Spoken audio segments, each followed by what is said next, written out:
Make sure I go to the right agenda here.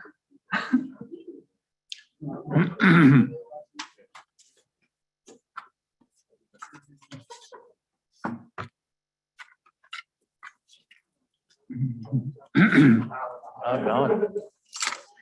Sandwich. Yeah. I'll need to stand up and do some jumping jacks. Yeah, there you go.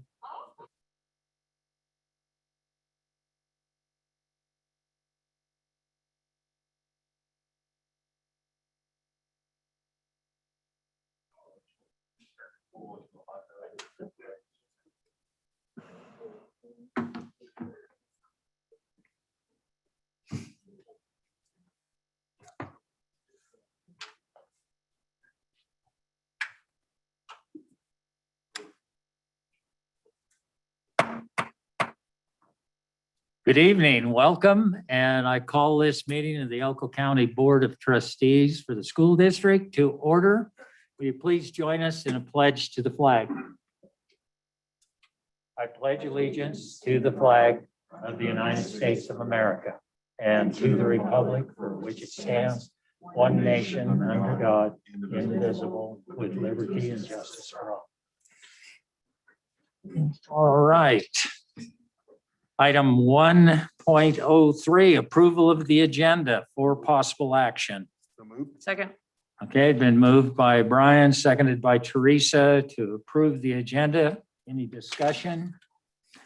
Hearing none, all those in favor signify by saying aye. Aye. Those opposed, nay. Chair votes aye, and the minutes are approved. Agenda, excuse me. All right, item 1.04, input from the public. This is a period devoted to comments by the general public, if any, and discussion of those comments. In the interest of privacy and due process, the public is requested to not raise personnel issues except in a legally noticed closed personnel session of the board. No action may be taken upon a matter raised. This is a non-action item. Is there any individual that would like to have a public comment? All right. Moving on, item 1.05. Receive a presentation from Marty Johnson regarding the pay-as-you-go. This is non-action item. Mr. Johnson.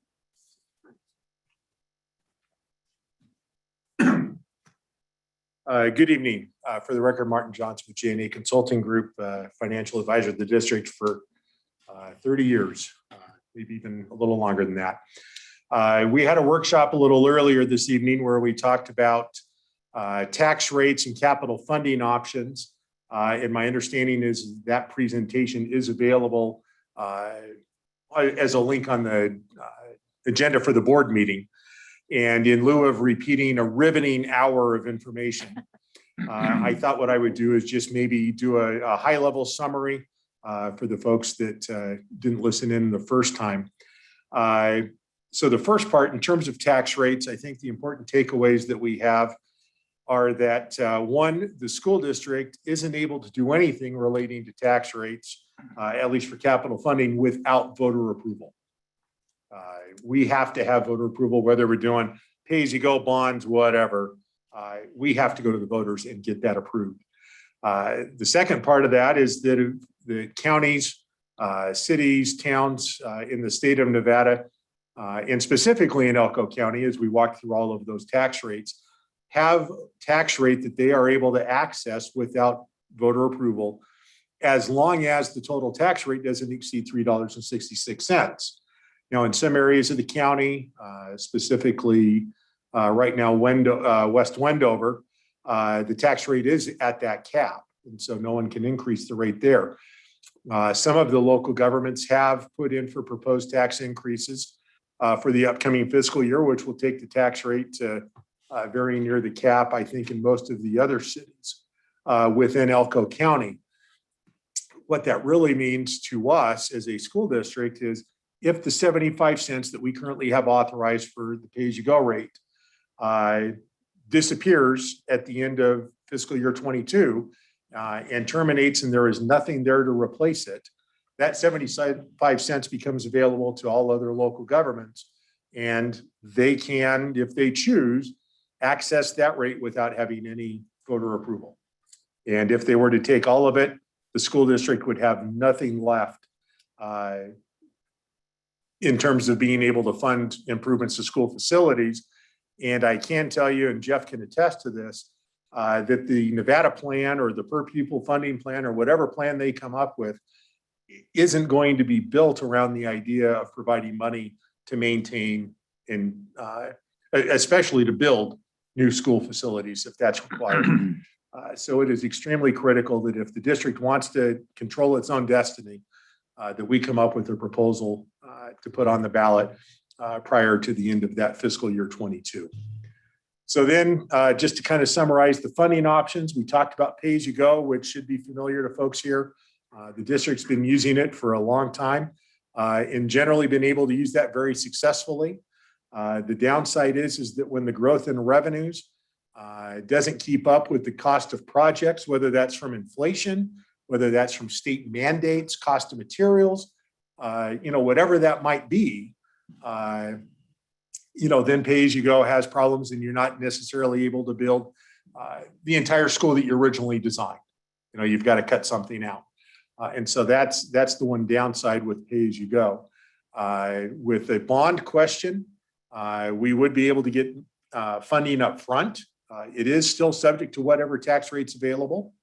But you are able to accelerate the receipt of funds and you can issue bonds in phases. So just because the voters would approve 50 million, 80 million, 100 million, whatever that number is, we don't issue all of those bonds right up front. We issue them as you need them.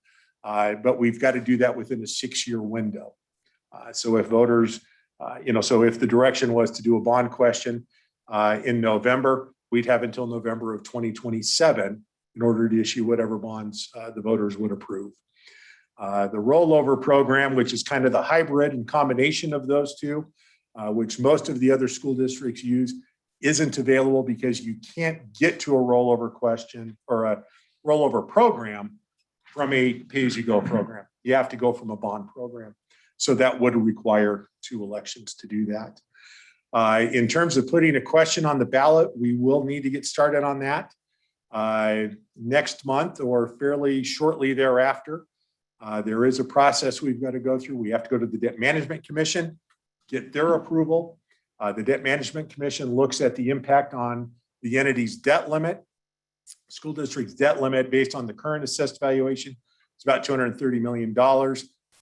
That isn't going to be an issue for us. The other issue they look at is the impact on the overlapping tax rate, the 364 limit. Since we would not be asking for more than the 75 cents we're currently levying, that shouldn't be an issue either. Because if anything, we're going to be using the same rate or less, in which case we aren't infringing on anybody's ability to access tax rate for operating or capital purposes, which is the second criteria that the Management Commission uses. I think that summarizes it fairly well. If there are any additional questions or information that you'd like, I'm happy to share that with you. Okay. And if they're really hard questions, I'm going to get Jeff to do. Any questions? I was just going to make a comment. Okay. Just to thank you for the workshop that we did for an hour, because it really cleared up some questions that I had and I know others had and misconceptions that were out there from the election and elsewhere. So thank you, Marty, for doing that. My pleasure. It is a complicated subject. Yeah. I back those statements up with, I know you've been available, more than just like doing the workshop. So your knowledge is unbelievable, especially in this. I don't know how you keep all this stuff straight, but I appreciate you helping us to really maneuver through this process. So thank you again. Oh, my pleasure. And again, we've got more to go. So, all right. Back. All right. Moving on to item 2.01, our superintendent's report. Dr. Robinson. Okay, thank you very much. Good evening. We are in absolute full wing this for the spring. We have just ended the fall and winter season. And I've mentioned this before, but I think it's worth repeating. We owe a debt of gratitude to the county and the Elko County Ambulance Service and the West Wendover Ambulance Service. They partnered with us in providing over 300 football players and staff involved with football. They were required to be tested once a week during the duration of the season, and so about 6 weeks. Every single week, everybody had to be tested, and it was a huge lift, and we certainly could not have done it without this partnership and without the help from the county. So we just want to express again how much we appreciate it. It was so great to see student athletes enjoying a sports season, regardless of the brevity of the season. It still was very exciting. In the next few weeks, and I'll tell you more why I say next few weeks, but for the next few weeks as we're entering into our spring season, the restrictions observed relating to spectators will still be followed as they were in the fall, and your schools will be sending out more information about what that looks like. So we just this afternoon, and I just want to check, make sure I've got the right information. Okay, thank you. The governor did a press conference at 5 o'clock this evening and made some really significant announcements regarding mitigation, COVID mitigation, and some of the restrictions that have been in place. So it looks as though some of the mitigating factors, as far as they relate to the operations of schools, will revert back to the district's control as of May 1st. Now, what that means yet, what entails mitigation, I don't have details on that yet. So I suspect that it refers to capacity, and capacity would be it. And some of the other mitigation factors such as masks and social distancing will likely remain in place as a requirement. Starting June 1st, the full state reopens at 100% capacity. Again, the details regarding which mitigating factors might still remain in place, we have to sort through that, but it certainly is exciting that we're doing well enough in the state of Nevada, and certainly here in Elko County, that the governor feels we can loosen these restrictions. So that's exciting. And it does fit into the next announcement that I just wanted to make the community aware of, that all high schools at this point are planning for in-person graduations. So we are just so thrilled that the class of 2021 will not be missing out on this really important ceremony. Again, there may be some changes in regards to whatever mitigation factors may still be required. I'm talking about social distancing. I'm talking about the mask wearing. So please, I say to seniors, graduating seniors and their parents, their families, please check in with your schools so that we can make sure that we get the right information to you about what it looks like in each school, given the size and the facilities that are available. This means, and I'll say this to graduates again, I don't know yet for sure what the details are, but I'll just put this out there. We want our graduates to please stay healthy and social distanced so that you are not hit with something that will preclude you from being able to participate in the graduation ceremony. As we're getting up closer to it and we're getting excited, we still have to keep those things in mind. We're thrilled that the governor continues to relax the restrictions, and for the time being, those mandates will remain in place, and we want to make sure that everybody in the class of 2021 is able to participate and their family members. So let's just keep that in mind. And the last thing I just want to mention, I just want to put this out there. Nevada Gold Mines is just an incredible partner that we have here in the district and in the community. And they recently published their quarterly community impact report. And this report can be found on their website. It outlines the impact that MGM is making in communities. I just received the report, and it shows that the MGM has contributed $5.5 million to education alone. That's a considerable amount of money. And of course, it's in all of the counties in which they operate their minds. But I encourage you to visit their website and take a look. It's at weareallnevadan.com and you'll get more information. That's what I have. All right. Do we have any questions for the superintendent from board members? I guess just one, Jim, on the in-person graduations, do you think that it would be a ticketing situation again at the high schools to keep that 6-foot distance, or just? That's what I say. I'm saying check with, let's let the schools, the schools will make sure they get that information out because Okay. every facility has a different size. And so what that looks like as far as, there'll be obviously no capacity limits. Those will be erased as is June 1st. But there will be our ability to be able to fit families in there. So we'll be working at these details and I'll get that information out and the schools will, I know as well. Okay. Anybody else? All right. Thank you, Dr. Robinson. We'll move on to item 3.01, request permission to apply for fiscal year 22 grants for possible action. We've got Cassandra here this evening. Do we have any questions with the attached letter? Hearing none, is there a motion that the chair will entertain? Move to approve. I'll second it. Okay, it's been moved by Candace, seconded by Luke to grant permission to apply for the fiscal year 22 grants. Is there any discussion?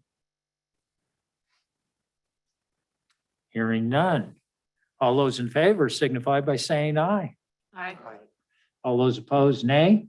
Chair votes aye, and the request is granted. Moving on to item 3.02, review and possible approval of extension of emergency leave for possible action. Think we have Mr. Smith. So back in July, the board approved 3 policies that were essentially boilerplate policies put out by the Pool Pact, and they were designed to mitigate the effects of the COVID situation on employees. One was a emergency paid sick leave policy. The other one is a emergency family medical leave policy. And the third one was a telework policy.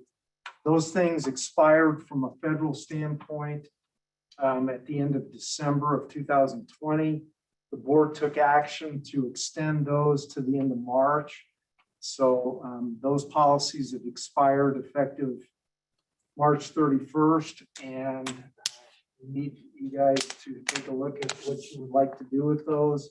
I could tell you that we do not have any employees currently teleworking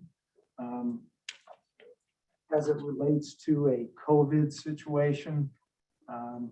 We are still using emergency paid sick leave, not a lot, but it's still being utilized.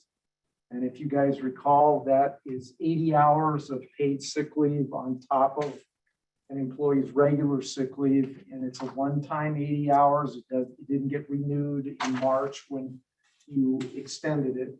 And the emergency family medical leave is related to childcare, unavailable childcare in the event of schools that are closed. We're all open now, so it doesn't have any impact at this point.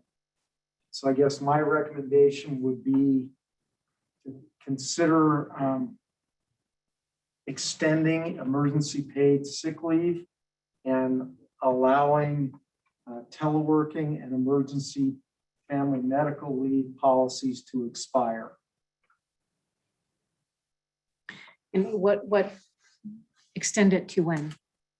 That would be up to the board. You could extend the emergency paid sick leave to the end of the school year if you so desired, or pick any date you'd like, and then allow the other 2 to expire effective at the end of this past March.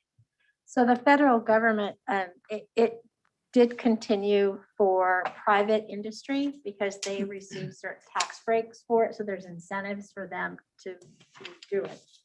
And I think even that is a choice for the private sector, but there are no incentives for public sector.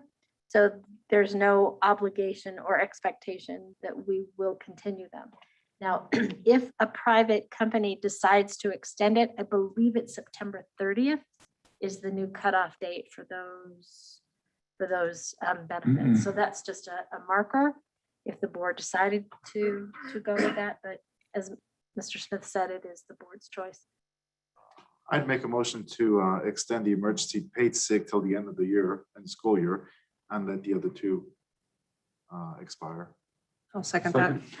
Okay, it's been moved by Luke, seconded by Teresa to extend the emergency sick leave as presented here through the end of the school year and discontinue the teleworking and emergency family leave. Everybody clear on the motion? Is there any discussion? Is that clean enough, or should we go to the end of the fiscal year? Because there'll be employees still working after school's out. Going to the end of the fiscal year might just make it a clean. We can amend that if you want. Would you like to amend it? Yeah, I'd move to amend it to extend it to The end of the fiscal year? June 30th. Okay. Any discussion on the amendment? You don't need a second on the amendment? Yeah, I'll second the amendment. okay. Thank you. It's been moved and seconded to amend the main motion. All those in favor of the amendment signify by saying aye. Aye. Those opposed, nay. Chair votes aye and the amendment is adopted. Now we're going back to the main motion as amended. Is there any discussion on that? Seeing none. All those in favor signify by saying aye. Those opposed, nay. Chair votes aye and the motion as amended passes. All right. Moving on to 3.03, receipt, review, and possible approval of policy GDG03. No recording of speakers for possible action. All right, on this, any explanation? So there's an existing policy, same number, that was designed to prevent no surreptitious recording within schools. And we had some things come up that it was implied that you needed mutual consent in order to record, but it wasn't stated overtly. And so this policy change that went through legal counsel is designed to make it very concrete that there is no recording of speakers allowed without mutual consent. Okay, so this is cleaning up the language. Okay. What's the pleasure of the group? I move to approve. Right, moved by Ira, seconded by Luke. All right, any discussion on the policy GDG 03? Hearing none, all those in favor signify by saying aye. Aye. Those opposed, nay. Chair votes aye, and the policy is adopted. All right, moving on to item 3.04, receipt, review, and possible acceptance of the bid for Mountain View Elementary roof restoration submitted by F&F Industries Incorporated, doing business as Ponderosa Roofing and Steel Works, and conditional award of contract to that bidder for possible action. Casey.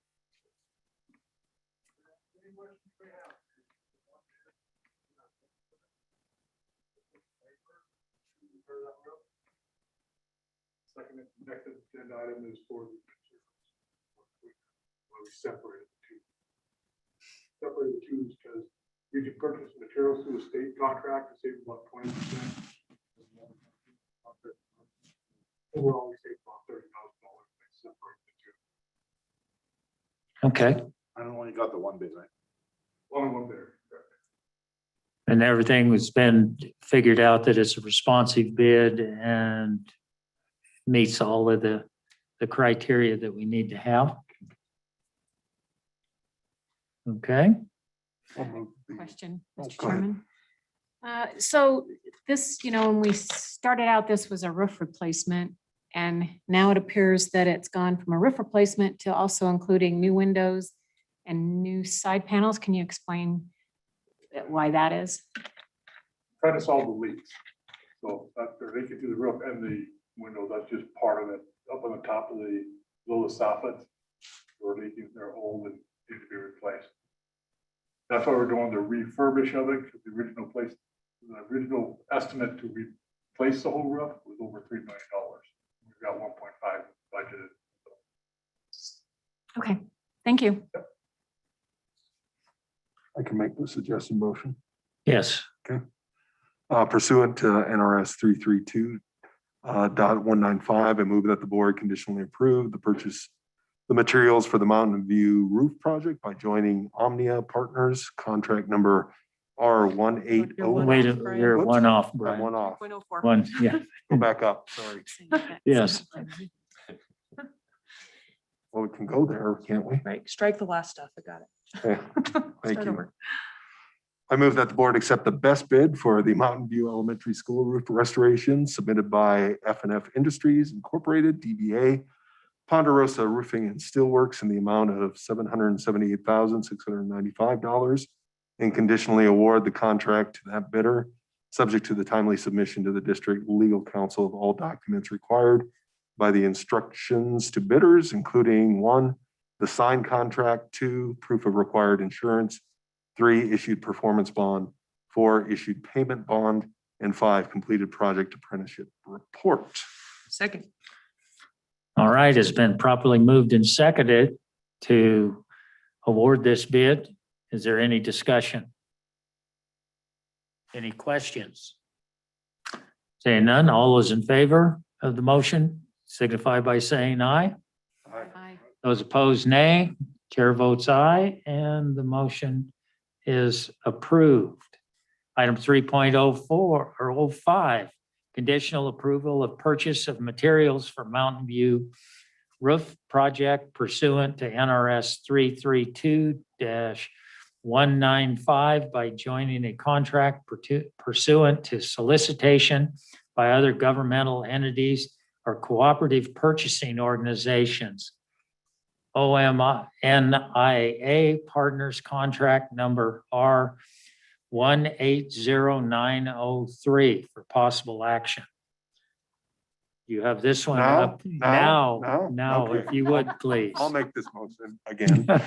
I move that pursuant to NRS 332.195, I move that the board conditionally approve the purchase of materials for the Mountain View roof project by joining Omnia Partners contract number R180903 for a total materials cost of $92,645.97.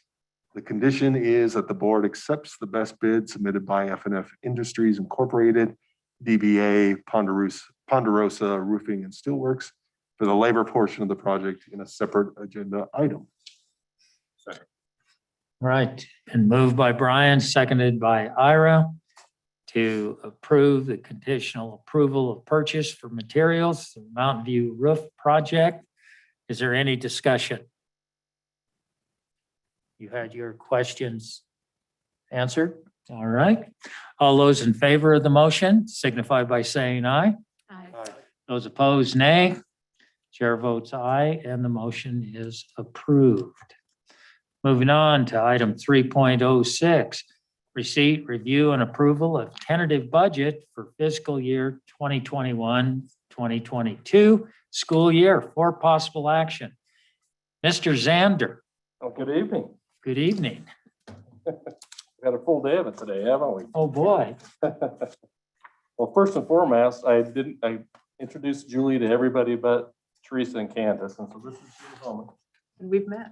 The CFO, okay, she's worked with Hyde Bailey for 10 years. She's worked on the school district's audit for 10 years, and she's been the audit manager up here for the past 5 years. So Julie's very familiar with the operations we have up there. She's very familiar with Jerry, okay? And so first things first, I wanted to sort of mention that I was actually down in Lincoln County working with them with their budget, okay, late February, and Michelle called me and said, hey, Jerry's in intensive care. And it's like, you gotta be kidding me. And I talked to her probably 4 days before that, thought she sounded great. But that being said, Michelle said, hey, do you think you could help us out? I think we're gonna need some help. And I said, oh, sure, I can help you. You need to know that I'm going to the East Coast for a couple of weeks to see the kids mid-March, but other than that, yeah, I can help you out. And so at that point in time, doing the tentative budget was sort of, well, I'll get something done for statutory purposes, but Jerry can fix it when she gets back, And in the meantime, unfortunately, week and a half later, Jerry passes. And so Xander had to buckle down a little bit and go, son of a gun, I got to get this thing done. But they didn't come up here to talk about me. And I want to tell you that Jerry had done exceptional things. I hired her in the job because she was our auditor. And the rules had changed with the governmental accounting standard board and GFOA that required municipalities to prepare their own financial statements and things of that nature, which I didn't have that skill set. And at the time, I was sort of doing 2 jobs at that time. So in the meantime, we brought in Jerry, and she fit in really well and, didn't miss a step in regards to the finance operations of the school district. But since that point in time, just so everybody knows, so Jerry wrote our financial statements, okay? We were one of only 3 school districts in the state of Nevada that wrote their own financials. And so just the depth of knowledge and the clarity and understanding of the financial operation was just outstanding, okay? And, we didn't, and from a management standpoint, we used that, okay? But we didn't really illustrate that to the board, probably to the point we should have, okay? Her abilities to just write that document. If you read through those notes in regards to the GASB implementations and the things that have taken place over time, there's a level of depth and knowledge there that, very few people have. And especially pulling off what she was pulling off with getting everything else taken care of down there at the same time. So anyways, I just want to commend her on a job well done. And, we were fortunate. And I was up here over the weekend realizing why I really wanted to become the superintendent, okay, and get the heck out of that finance office, because I definitely earned my keep up there this weekend, just so you know. So getting to that, when we develop tentative budgets for school districts during legislative years, it's difficult because we don't know our resources. We don't know our revenues. And, it's difficult to build a realistic budget without having revenue constraints in it and understanding, how you're going to implement that. It's compounded this year in Nevada because the Nevada plan, which we're familiar with now, is being changed in what's called the pupil-centered funding plan. And it's a different type of distribution, fundamentally from the standpoint that the Nevada plan provided you a per pupil allocation and equalized it through local wealth, okay? So that local wealth equalization leveled all the school districts across the state, okay, in regards to whether you're a wealthy district or a poor district, okay, and how those allocations were going to go out to all the school districts. The pupil-centered plan uses more of an averaging method where they average all the revenues in the state. They sweep the local revenues from the local school districts, okay, and then redistribute those revenues. Well, the law was changed 2 fiscal years ago, and because of COVID, they don't have the resources available to guarantee that they could fully fund the pupil-centered funding plan, okay? And part of that guarantee is what's called a hold harmless. So for school districts, there's a guarantee in there that any school district that receives less money through the pupil-centered funding plan than they received from the state, okay, in 2020, then the state will make those districts whole by funding and paying for that hold harmless. And they're having problems funding that hold harmless now. So, normally when you build a tentative budget, we focus on appropriations, okay, and back into a revenue number to see what it's going to cost to fund it, okay? And then once we hear from the legislature in regards to what our funding levels are going to be, then we can go back and make those adjustments accordingly, okay? If the revenue comes in higher than we anticipated, then we have additional appropriations to budget. If it comes in lower, okay, then we have to reduce appropriations to balance the budget, okay? So a long ways to say that it's pretty difficult to build a budget during a legislative year, a tentative budget especially, okay? So this budget assumes sort of the same budget expenditure patterns that Jerry had built into the December augmented budget, okay? In that, because of time, I didn't really have the time to go back and delve into the current year budget to identify additional savings which are within the budget. And so when Julie comes on, we'll be getting together later in the month and sort of going through that to identify those savings, okay? To help then forecast the current year appropriations we have built in this budget to update that budget at some point in time. Most likely, we won't know revenues by the budget hearing on the 26th. So most likely that update won't take place until you do the December augmentation, okay? But all that being said, and we'll talk in detail to a couple things. Total estimated expenditures, not including the internal service funds, which are health insurance, workers' comp, and unemployment, is $154,357,606. Okay, about $18 million worth of costs in our internal service funds now, and about $33 million worth of ad valorem taxes going to the pay-as-you-go fund and the general fund. I sort of talked a little bit about the revenue plans and how that's going to work with the pupil-centered plan and the Nevada plan. Now the governor has a recommended phased-in pupil-centered plan, okay? Under the Nevada plan, we would reduce the state funding by our local wealth, okay? And that determined what was called the state guarantee. And in that state guarantee, if local revenues came in lower than anticipated, the state made us whole in September, okay? If local revenues came in higher than anticipated, then we sent a check to the state at the end of the year, okay? And the governor's recommended he's planning on distributing only the state money that would come through the Nevada plan, okay? And then it's going to be run through the pupil-centered plan to give a per pupil allocation of only the state money, okay? In that plan, the local school districts get to keep their local wealth this year, okay? Whereas before I mentioned in the pupil-centered plan, they're going to sweep that wealth. They'll be able to keep that local wealth. If there was a we're seeing probably a little bit more than $100 million for the total wealth there, okay? If you look at the hold harmless for the pupil-centered plan, we're right around 100 million, okay? So when I evaluated what was going on with those revenues, I think we're fairly close, no matter what comes out of there, I'm hoping, okay? And we need to impress upon that hold harmless gets funded, okay? If it does come down to where it's a pupil-centered fund distribution, I'm showing $8,046 per pupil to balance this budget, okay? If we just looked at the state funding on there, on the first page of the budget, or first page of the budget there, the total state allocations is 38 million, okay, of all the state funded programs. So divided by 9765, which is the estimated enrollment we built for next year, I'm thinking, okay, you're going to get about $3,900 per pupil. And that's pretty close to the numbers they've originally talked about, in the distributions, okay? The problem with the distributions is they're not updating them very often. They're not providing them very often, okay? And there's questions as to whether special ed's included in those distributions or not. But that being said, I feel pretty comfortable that the revenues that we're estimating in this are relatively close to what we're going to see from the legislature, okay? There's a 12% cut built into this, but a lot of that's being taken care of through decreased grant funding that's coming from the state. So we'll see where that whole thing ends up. There is a $4 million deficit spending trend in the general fund, okay? And that is reflected in Jerry's augmented budget too, just so you know. So the intent behind that is I think there's probably a significant amount of savings in the current year salary lines, and we'll identify that. And if that's the case, then when we come back in December, we'll moderate, that deficit spending trend in there.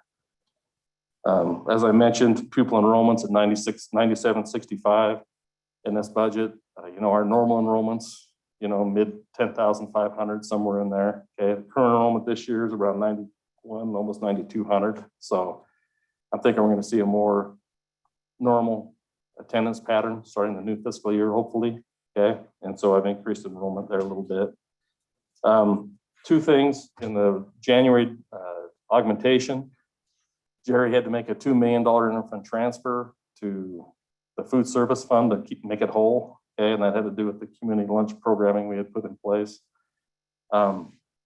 So I believe that some of the federal money you're going to have come from the COVID-related resources we're going to get, that some of that's going to be able to be used to offset that and restore that back to the general fund.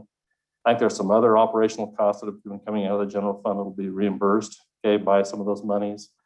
And the health insurance fund too. I think that they recently said that they had about $1 million worth of COVID-related expenses in our health insurance fund, and some of that federal money will be able to use to offset that.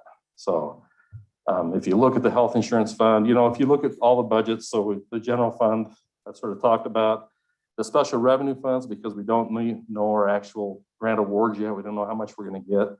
The special revenue funds mirror sort of what Cassie has in there right now after the augmentation. She's made some adjustments in there since the augmentation. That's what they reflect, okay? The federal funds of those funds, I just copied basically what the revenues and expenditures were for the previous year, because we don't know what those are, but they should be fairly close, okay?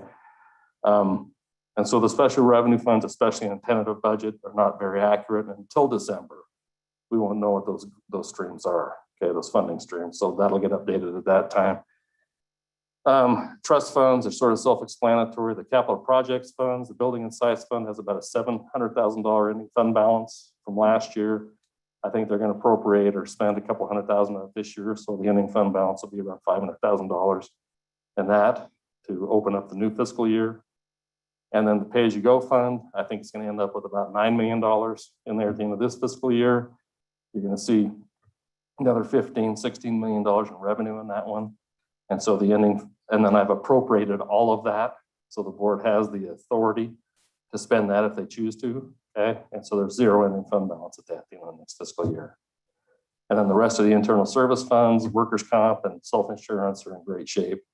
And health insurance, we have some concerns about that right now, just because we have like 5 stop loss cases in place right now.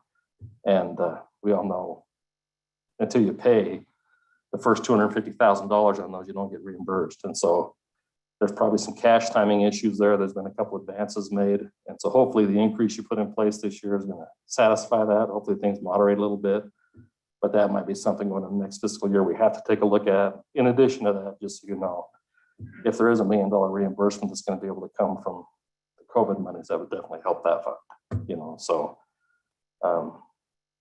other than that, I think it's all pretty straightforward. I think, you guys are going to be in good hands, and I'm going to be working with Julie between now and, the next month and a half or so till I head for the hills. So I appreciate the opportunity. I've enjoyed it, but I'm ready to retire. All right. Any questions for Jeff? I just have one. Okay.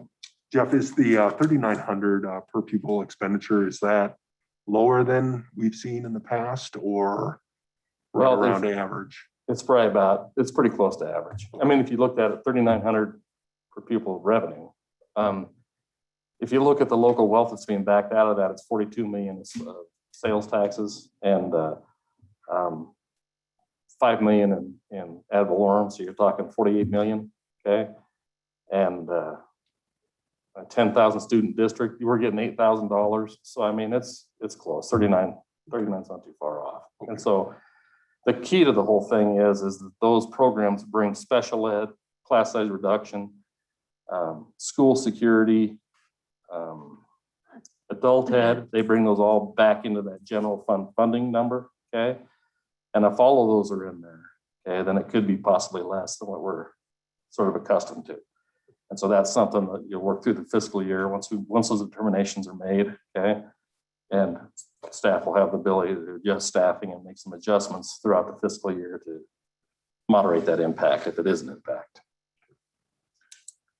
A question with regards to the hold harmless, knowing the scenario that we've gone through this year with the individuals on homeschooling and virtual academy, when all those kids come back in, does the hold harmless, are we pretty much trued up to start the year? And if those other students come back, will that number go up with the new plan as it's implemented? Or will we see a decline in per pupil base, the difference between the hold harmless and what? Well, that's a good question. Okay. To be honest with you, we don't know the actual numbers yet. Okay, but I think it's going to be allocated on per pupil basis. Okay, so if enrollment's low, the numbers are going to come in based on that lower enrollment. Okay. The other issue with that hold harmless is it doesn't change from year to year. Okay, so any inflationary pressures you have on your general fund, the district's going to have to absorb in that hold harmless model. Okay, which is unfortunate because for Elko, you have about $1 million worth of roll-up costs every fiscal year alone. So that's $1 million worth of cuts the district would have to absorb if that is fully implemented. Okay, and if the district ends up in a situation where it's on hold harmless to where the additional funding that goes into the state education fund, okay, doesn't allow the district's allocation to surpass that hold harmless level. Okay, so Okay. there's a ton of moving parts in this thing. Okay, and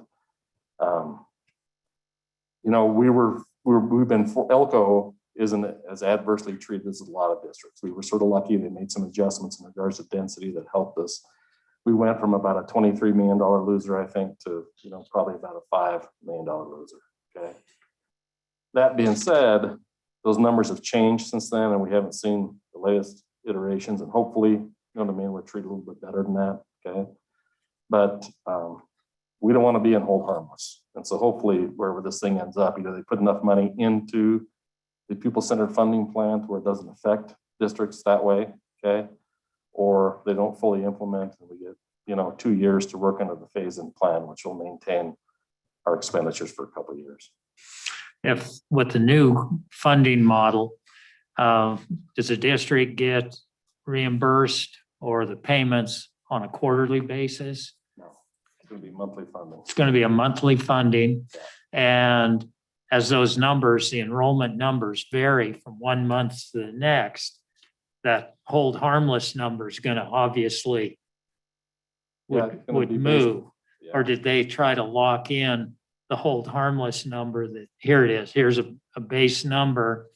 And if you drop below that, it's not going to go up anymore, kind of a thing. I'm pretty sure it is a student basis. Okay, so whatever your enrollment is, it's going to be reflected through Okay. that per pupil allocation. I think also an important part of that is for any district with an excess of 16.6% ending fund balance, or what their ending fund balance was at the end of last fiscal year, that's going to get swept and go to the state too. And that's under the phased-in plan, not supposed to happen until 2023. But under the legislations currently in place, that happens at the end of this fiscal year. And that won't affect Elko. Okay, but getting back to this whole thing, you have about a $10 million ending fund balance right now. Okay, depending on what savings we can find in the budget, hopefully we can maintain about a $10 million ending fund balance. So you have some equity available if there was a shortcoming in funds to where it's going to give you some time to make the staffing adjustments necessary to balance everything.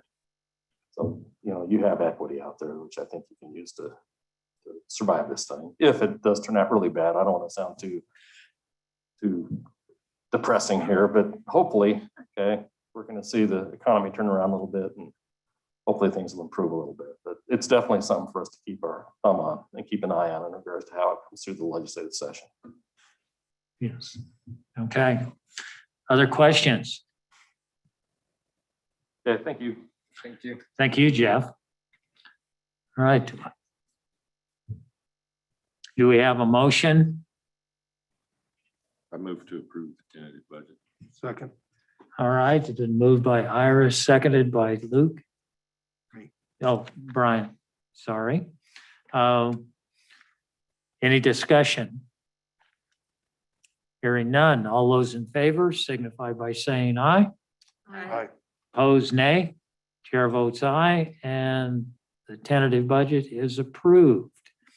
Moving on to item 4.01, consent agenda. Information concerning the following consent agenda items has been forwarded to each board member for study prior to this meeting. Unless a board member or visitor in the audience has a question, concerning a particular item and ask that it be withdrawn from the consent list, the items are approved at one time by the Board of Trustees for possible action. Okay, move to approve by Luke, seconded by Robert. Is there any discussion? Hearing none, all those in favor of the consent agenda signify by saying aye. Aye. Those opposed, nay. Chair votes aye, and the consent agenda is adopted.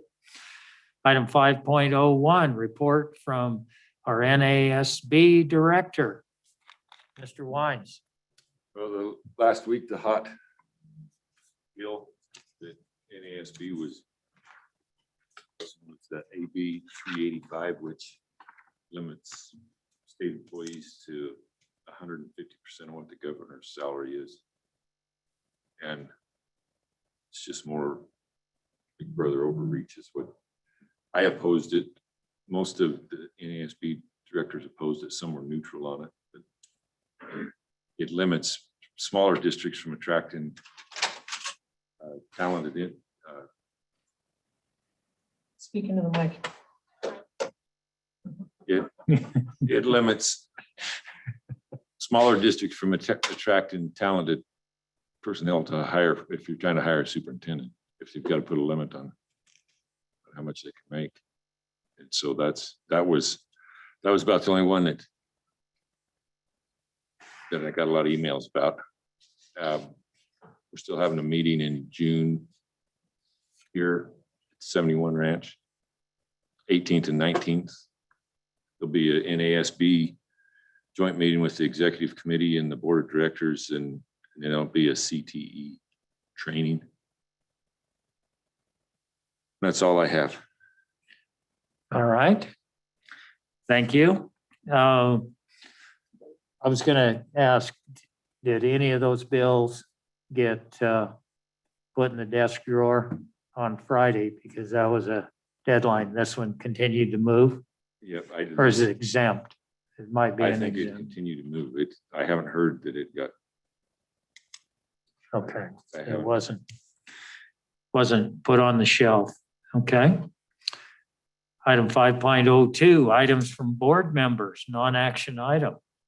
So, I just want to say thank you to everybody that put in the work to get the kids back in sports. It's unfortunate some kids weren't able to do sports in their senior years, but the schools worked their butts off to get the kids back on the fields and in courts, and they appreciate it. So thank you.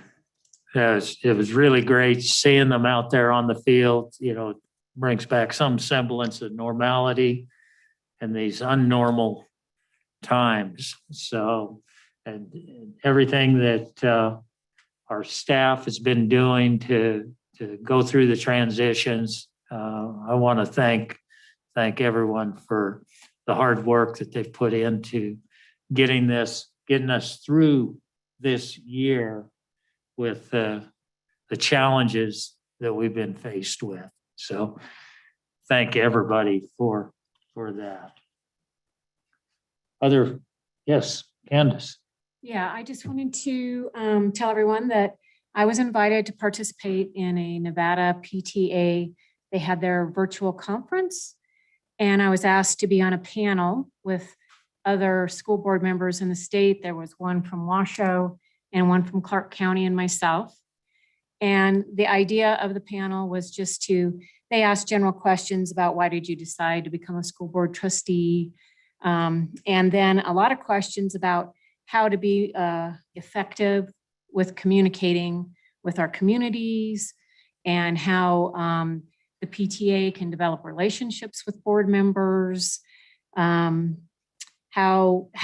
members can stay informed about school board activities and decisions. So that was kind of the questions we were asked. And so if you're out there listening and you belong to the Nevada PTA, I know it was recorded, and if you had signed up for the virtual conference, you can go watch it. It was very, very interesting. It was fun. And I think, the goal of trying to open up lines of communication was was a really good one. And I think they plan to try to do more of that. So just all good stuff. That's all I All got. right. Other items?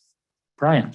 I just had one. I wanted to highlight a positive that happened on April 2nd. I wore this mask tonight because Phi Theta Kappa is the honors organization for community colleges in general and the one at GBC. And they had their food drive, and two of the recipients of that food drive were Head Start and Communities and Schools.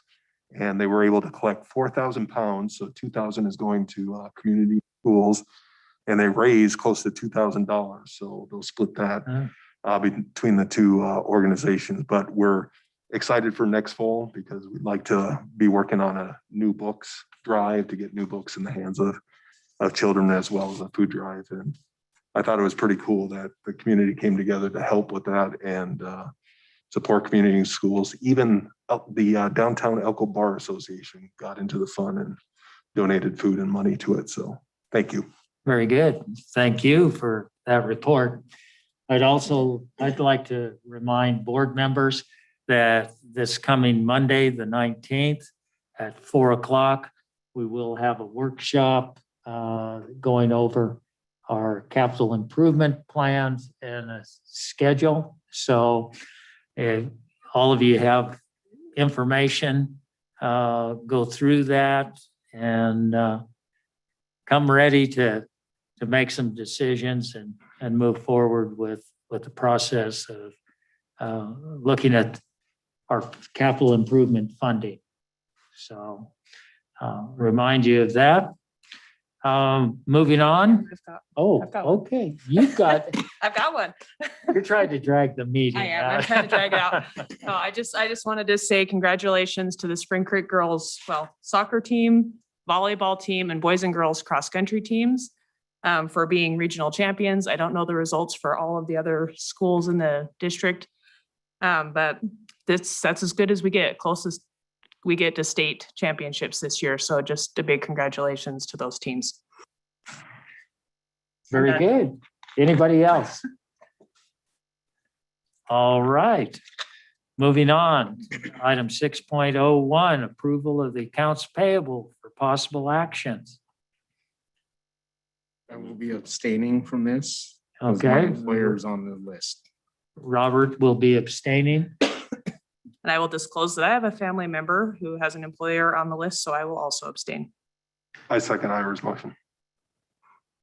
All right. Ira has moved. I have a question. I don't know. Brian seconded. I don't know if Mr. Xander can answer it or not, but there is a charge there on Pennington Foundation for 280,000. Can anybody? Yes. I see that's Yes. Cassie. Oh, that's Cassie. Cassie. Yeah.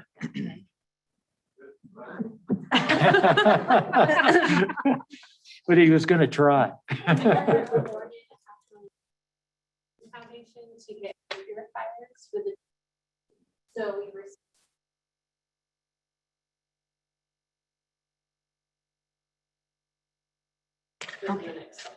But and that was for the air purifiers purchase. Perfect. Thank you. That came from that grant, right? Yes. Okay. Yep. Other questions? All right. All those in favor of the accounts payable signify by saying aye. Aye. Opposed, nay. Chair votes aye, and the accounts payable are approved. Item 7.01, comments from the public, if any. This is a non-action item. Is there any public comment? Saying none? This meeting's adjourned. Sign the Everybody sign the Budget. budget.